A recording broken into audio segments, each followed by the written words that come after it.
Magandang umaga po, Secretary Attorney Kakdak. This is Aljo Bendio, sir. Magandang umaga po sa inyo, Sir Aljo, Kong Hmm. Erwin, sa inyong mga tagapakinig, tagapanood. Magandang umaga rin po. Ito, magandang balita po ito dahil ika-21 batch ng OFWs. Tama ho ba, Attorney?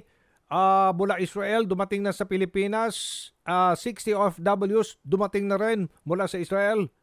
Tama ho ba? Yes po, Okay. dumating ang 61 OFWs sa mula sa Israel. 60 actually kahapon. Okay.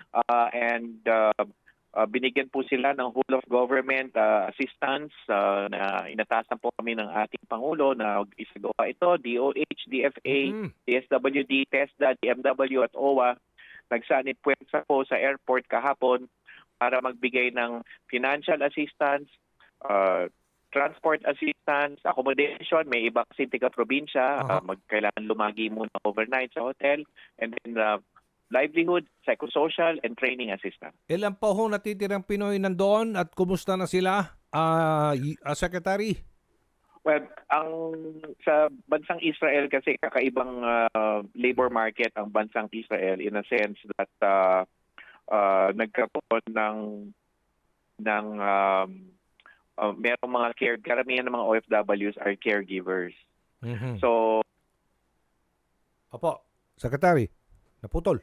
Naku, naputol. Sandali lang, balikan natin, Secretary Leo Kakdak. Pero ayun, sinabi po ng kalihim,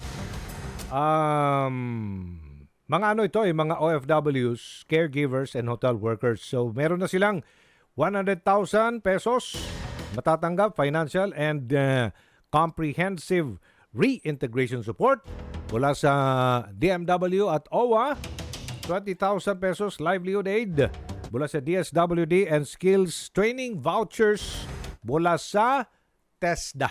Yun. Sige. At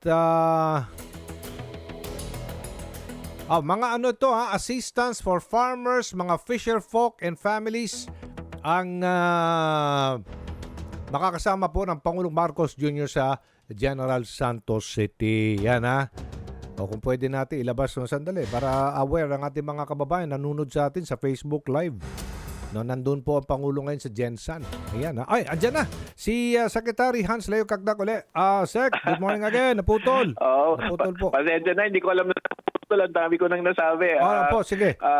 Go ahead po. Ang nabanggit ko lang ay yung whole of government approach kung saan bigay tayo ng FA, DOH, DSWD, and DOLE, DFA at DMW, OWA, bigay ng financial assistance, livelihood assistance, psychosocial counseling, at iba pang mga services. No?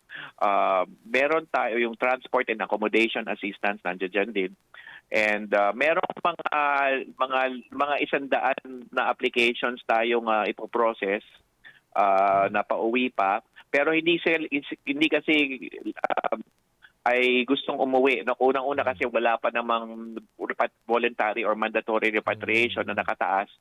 At pangalawa, nasa nature ng trabaho kasi ng mga kababayan natin, sila ay caregivers. Kaya hindi biglaan din nilang masasabi na iiwanan nila yung inaalagaan nilang mga matatanda. Okay. May babaho ako, attorney. Update po o detalye sa isang Pinoy crew member ng MSC Aris. Tama ho ba itong napalaya na today?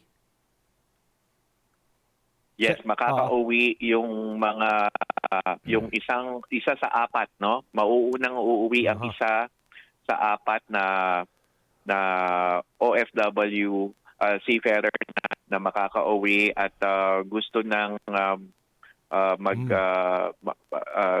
release siya ng Iranian authority. Opo. Of course, pasalamat tayo sa DFA at sa License Mining Agency at ship ownership agent on the ground, no, been coordinating with the Iranian authority. So may mauunang makakauwi na isa at inaantabayanan na natin yung flight schedule kung kailan siya Yung makakauwi. tatlo ho, yes, Secretary, kumusta na po ang kanilang sitwasyon ngayon?